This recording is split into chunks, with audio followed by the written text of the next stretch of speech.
Quite the exciting start in free practice 1 and 2. We have Red Bull struggling, McLaren is thriving with beautiful pace, and Ferrari's upgrades seem to be working as predicted. The top 3 teams look a step ahead from the rest. We have big upgrades from Aston Martin, which seem to not be doing the work as of right now. Red Bull have brought upgrades, but I need to clarify something for that team.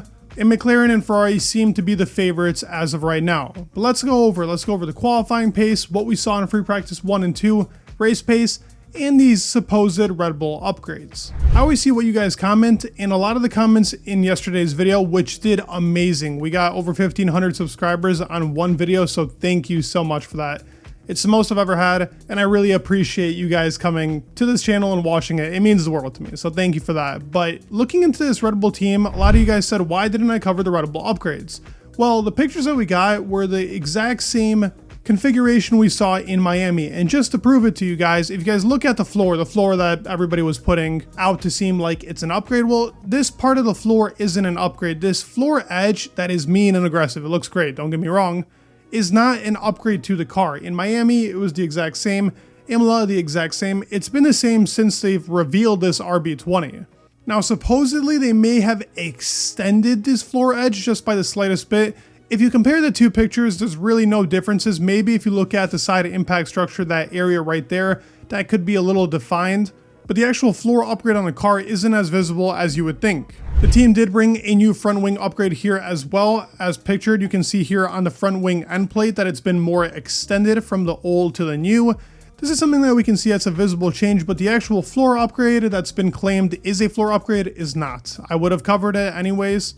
But as I said, the only thing you can kind of slightly notice here is that side impact structure looks a tad bit lower down to what it was before. This is where I think the floor upgrade integration happened, not on the floor edge like it was being shown. With that being said, Aston Martin also added on to their floor, which was supposed to add them a huge upgrade. They brought 9 parts here. Looking at the official upgrades, 9 major parts. A lot of this has to do with the front wing, also the floor edges, and just in general around the car being upgraded. Now in free practice 1 and 2, I can say quite clearly the car was not optimized. Does that mean that they're somewhere near the pace of these top 3? I don't think so. It seems like Aston Martin is having that exact same problem that Mercedes is having. Correlation, working in that same type of wind tunnel. I think 2025 is when we're going to genuinely see an Aston Martin car that could prove. Now listen, we could go into qualifying and Aston Martin really shows us off, but it just seems like they don't have a grip on it like Ferrari and McLaren do. Ferrari put on upgrades. Clearly you can see in free practice 1 and 2, this car seems better. McLaren, same thing in Miami. We saw the progression. Red Bull, anytime they add upgrades to the car, we see a better car.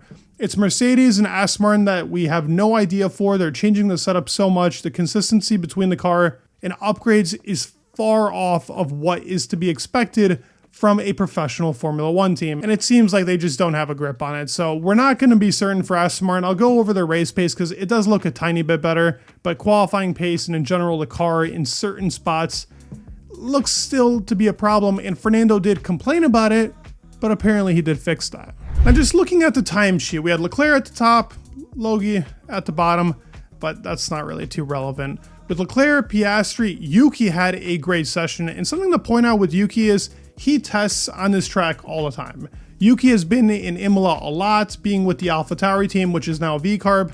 They have been always testing around Imola, and this is where the majority of their testing for their cars, whether it be the previous versions or their now current versions in the ground effect era, Yuki has been here at Imola a lot. All the videos you see of their promotions happen at Imola, so Yuki has a lot of experience here, a lot more than Daniel, but it is a big difference. It's a big difference. I don't want to say that Yuki's like, oh, he's got too much experience, so now he's beating Daniel because of that.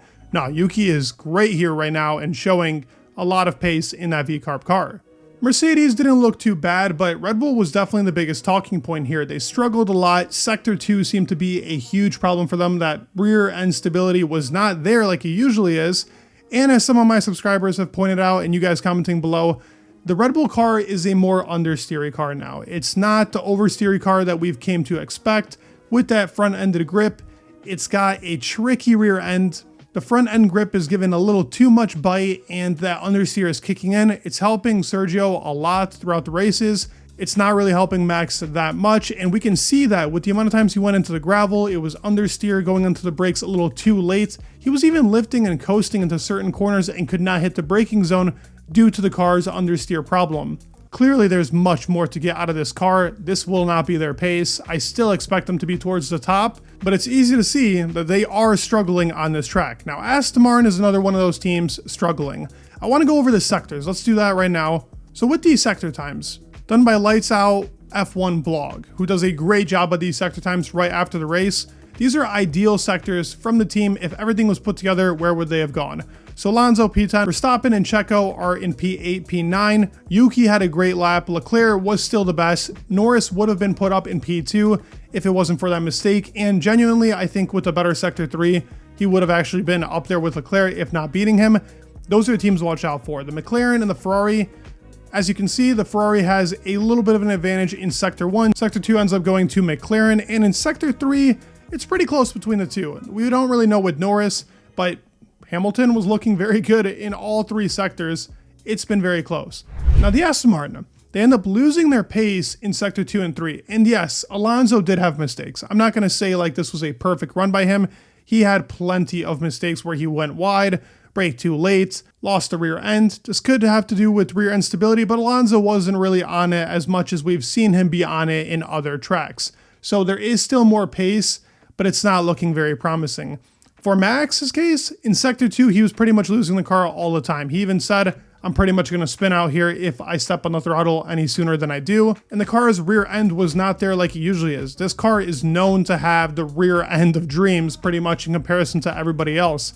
It was not there for Max, and they're going to have to do a lot of improvements in FP3 because even looking at the race pace, which we're going to go over right now, they're struggling.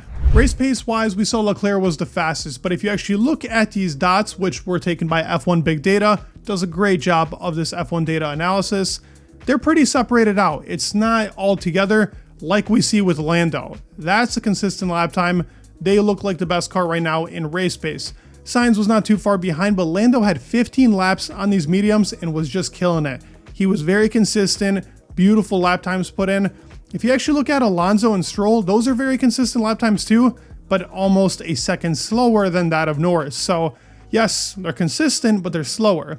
Verstappen, Perez, very put out, only 8 and 6 laps. There was a lot of traffic. That definitely has to do with something. But if you just look at the McLarens with Piastri and Norris, it's a deadly combination. And as I was saying, McLaren is going to be really quick here. Ferrari still look like they could be the favorites now, improving their qualifying pace, but it's going to be tricky. Considering how Miami was, and with Ferrari was a little bit behind, these new upgrades we'll have to see on a consistent lap-to-lap basis, can they keep it up? Qualifying will matter here a lot. It's a track where you can defend properly, and top speed will matter for defending. Now, looking at those top speeds, because I talked about it, looking at F1 telemetry data, also an amazing source for this, the Aston Martin was 330. They were very quick in a straight line. I think this is where Aston is making that mistake with setup choice. It seems like they have a little too much straight line speed rather than focusing on the downforce. Because then you see Red Bull with 327. Haas is always ahead there than you Williams of this year. McLaren had 328. Ferrari was very much on that downforce, 325. So McLaren's got that top end speed right now, which could be very valuable. And if you look at the top speeds without the DRS, as you can see, this graph points out DRS on, DRS off.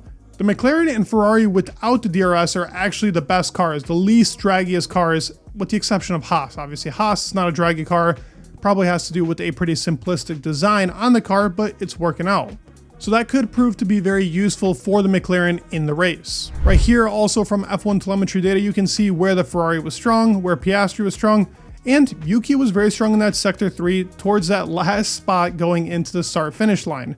Now, the Ferrari car in the high-speed sectors seems to have it down. Even in the sectors where you need the suspension to be keen, like 14 and 15, where a softer suspension is definitely the way to go, Ferrari seems to have the upper hand.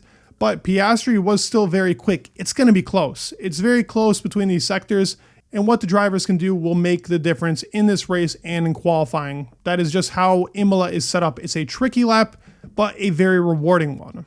Looking at individual top speeds, Alonso, Hülkenberg end up leading at the top with 330 and 333. Then as we go down further, you can see Sainz has a pretty slow top speed, while Leclerc is a bit faster. They went with different setup choices, same with Alonso and Stroll. Stroll was more consistent on the long runs, but Alonso had a little bit of a quicker qualifying lap. Not to say that it was a perfect lap, yet again, many of mistakes, and the car still needs to be optimized, but it's not looking great. Norris, in my opinion, seems to have found the perfect setup. That is why he's doing so well. Verstappen even had a less top speed, which usually means more downforce, and could not really get that lap time down. So that rear end stability is really tricky on the car. I think we're in for a fun one. It seems like the top 3 teams are ahead by a good amount. Mercedes seems to be improving, but like with Aston Martin, they bring upgrades that kind of do whatever. They're just in the middle while these other teams are really stepping it up. If you guys did enjoy the video, please give it a like, subscribe, and me in the world, and peace.